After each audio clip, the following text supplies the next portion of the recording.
jälle garaažis. Täna jätkame siis seda lappi. Näitan, kuidas lõpuni kinni keevitada ja teha.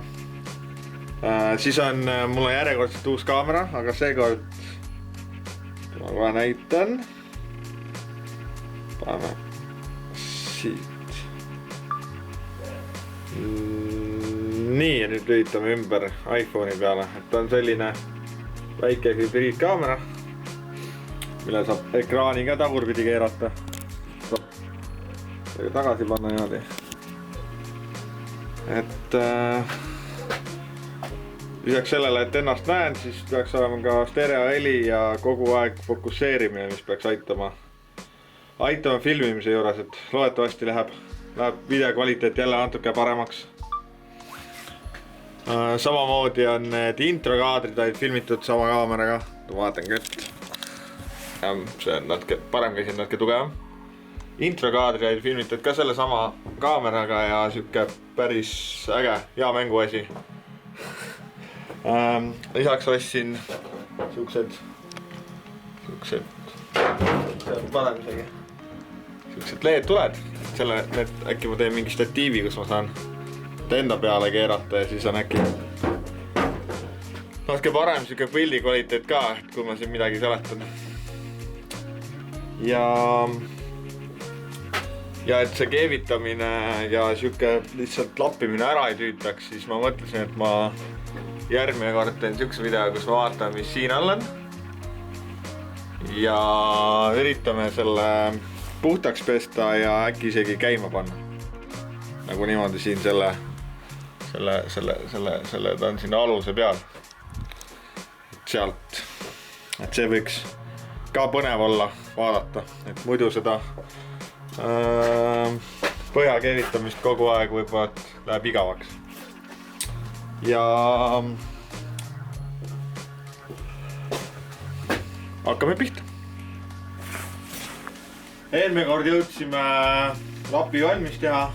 See on sellise kujuga. Alati saaks paremini, aga jah, see koht on täpselt selline, et seekord ei saanud paremini. Aga nüüd peaks alustama keevitamist. Keevitamise juures on põhitähtis on see, et vähemalt mina teen niimoodi, et panen selle lapi siia paika, alustan kõige kõrgematest kohtadest, nagu selles mõttes, et kõik, mis on üleval pool või siis nurkadest. Alati, kui keevitama hakata, siis hoidke kruvikeeraja, väike kruvikeeraja või haamer lähedal. Ehk siis mida vähem on need kõrguste erinevus lapi servadega. Ehk siis mida paremini selle paika saad, seda parem on pärast ka keevitus. Et kui sa keevitad nad erineva kõrguse peal paika, siis kui sa maha käiad, siis jääb siia nagu erineva tasapinna peale. Isegi kui sa saad nad kokku, aga nad näiteks peale keevitamist paisuvad üles või midagi, sa saad need tagasi lüüa, sa saad mängida, aga vähemalt on plekk on ühe joone peal. Et seda kindlasti vaadata ja lihtsalt katsudagi näpuga, et kus kohas ta on, et kas ta on erineva tasapinna peal või mitte. See võtab natuke harjumist, aga nii tuleb teha. Ma otsingi enda nüüd haamri. Mul plekk haamreid ei ole, siis ma kasutan tavaasi. Ja kindlasti vaadake, et võtke kõik asjad ära, mis vähegi tuld kardavad. Ja ise ka vaadake, et ei oleks kuskilt kohti, kus sädemed sisse saaksid ronida. Lukud kinni. Ja võime alustada.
esimesed punktid peal.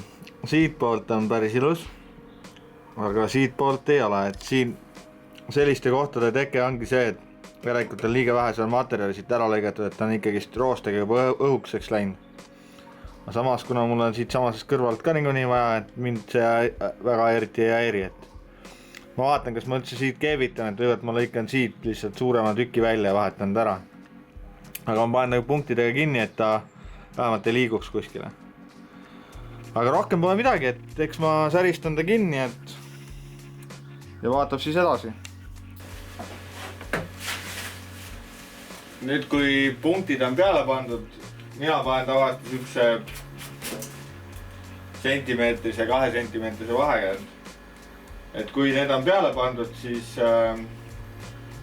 plekk on fikseeritud, et siis ei pea rohkem midagi järgi aitama ega tegema, et võib keevitamisele pühenduda. Öeldakse, et ei tohi järjest punktida. Samas siin on see plekk piisav paks, et ma arvan, et 2-3 punkti järjest panna ei ole ka mingi probleem. Aga lihtsalt peab vaatama seda ja jälgima, et kui on kohad, kus on plekk õhem ja kus on võib kokku paisuda plekk, et siis nende kohtade peal kindlasti oodata punktide vahel rohkem aega. Aga samas, kui on siuke ilus koht ja tead, et või nagu näiteks siin, et kus mind väga tegelikult ei morjenda, isegi kui ta natuke ära tõmbab, et siis ma arvan, et ma lasen siit lihtsalt järjest punkte, et saab kiiremini tehtud ja tegelikult see tulemus ei ole kindlasti väga halb, et eks peaks toetama seda.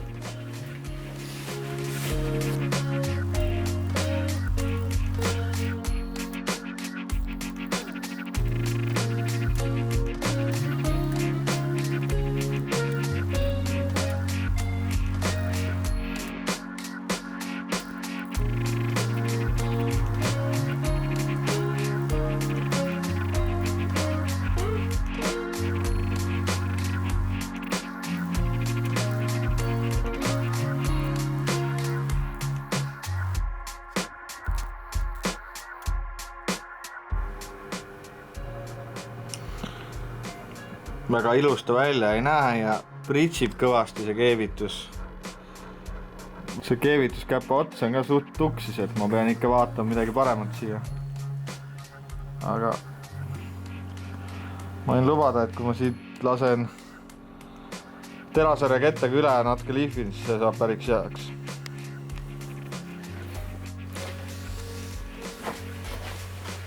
Mina teen tavaliselt seda käiamisprotsessi niimoodi, et kõigepealt käiakiviga või puhastan kõigepealt ära selle terasarja kettaga suurema. Siis näeb ka ära tavaliselt, et need kohad, kus on augud sees, see plekk või siis keevis läheb läikima ja kui on aug sees, siis jääb must vahe sinna vahele. Siit kindlasti mul tuleb veel välja kuskilt, ma arvan, mõni auk, aga hetkel lasta olla. Mina alustan tavaliselt käiakivi kettaga, lasen keevituse suurema pealt maha. Samas mina käiakivi kettaga kunagi üritan niimoodi teha, et ma vastu plekki ei lähe, eks ainult keevitust võtan, sest et pärast saab palju rahulikumalt liivapaberi kettaga võtta seda ja samas on see, et liivapaberi kettaga saad ta siledaks ikkagist lõpuks, et sellega käiakivi kettaga võid sa lasta sooned sisse või midagi, et siis on vaja jälle spahtlit panna või midagi sinna auku või et see ära täita.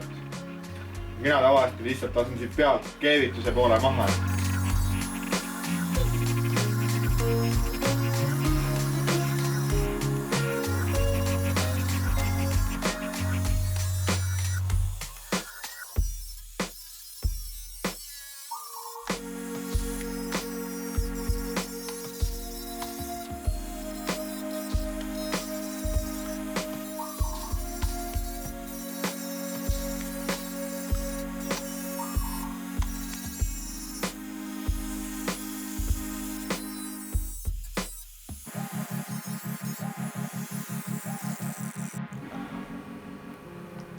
Siin enam-vähem suurem käiatud. Tegelikult asi, mida ei tohi teha, on siin näha, et on metall kuumaks läinud. Et samamoodi nagu on keevitamise juures ei tohi plekki üle kuumutada, ei tohi tegelikult käiamise juures ka, et siukse asjad on väga lihtsalt tekkima. aga kuna ma teadsin, et siin on tugev koht, siis ma natukene lasin meelega seda. Ja siit ei tundu ikka veel, et oleks ilus, aga ma arvan, et kui siit liivapari kettega üle käia, et siis ta läheb päris heaks. Vaatame kohe seda. Et te paremini aru saaksite, kuidas seda käiamise osa teha, et ma lasin siia kiirelt veel ühe lapi peale, et ma näitan, kuidas ma alguses lasen käiakivi kettaga ja peale seda selle liivapari kettaga selle päris siledaks.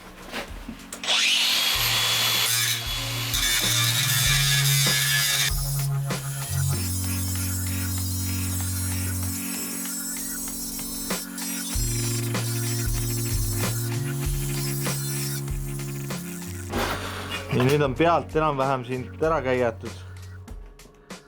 Ja kui hästi see näha on.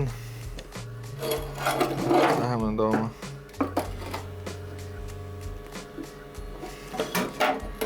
Nüüd võtta ainult see, võtta liivapari ketasanti ja lasta sellega veel siledaks päris. Kõige viimase asjana käin mina tavaliselt veel keeviks kohad üle selle terasarja kettega. Tõmbab ta ilusasti ühtluseks kõik ja jääb see ilus.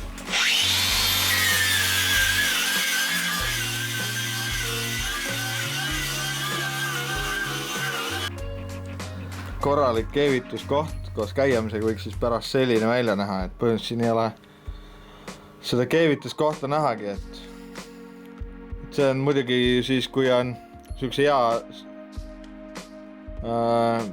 avatud koha peal, kus saab käiata, et siit servast on kindlasti raskem, et peaks olema mingid väiksemad käiad ja asjad, aga muidu ta võiks jah selline jääda, et see on täitsa hea. Ja tänaseks ongi kõik, loodetavasti meeldis, loodetavasti on kellelgi kasu sellest mõnest õpetussõnast.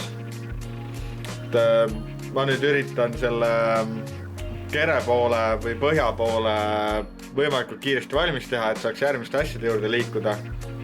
Ja kõigile, kellele need videod meeldivad ja kes YouTube'ist vaatavad, siis kommenteerige, mis võiks paremini olla. Ja järgmine kord näpime siis natukene seda mootorit äkki, peseme ta puhtaks, vaatan, mis seal vaja on. Kindlasti on mul ka 6 voldi akut vaja, sest kogu see elektrisüsteem seal on 6 voldi peal, et ta käima panna, et eks siis järgmine kord näha, et mis siis saama hakkab. Ja loodetavasti saab umbes 6 aja pärast siis juba põhja kuskile pritsi ja värvi saata, et kevad on käes ja tahaks juba sõitma hakata. Ja järgmise korra, tšau!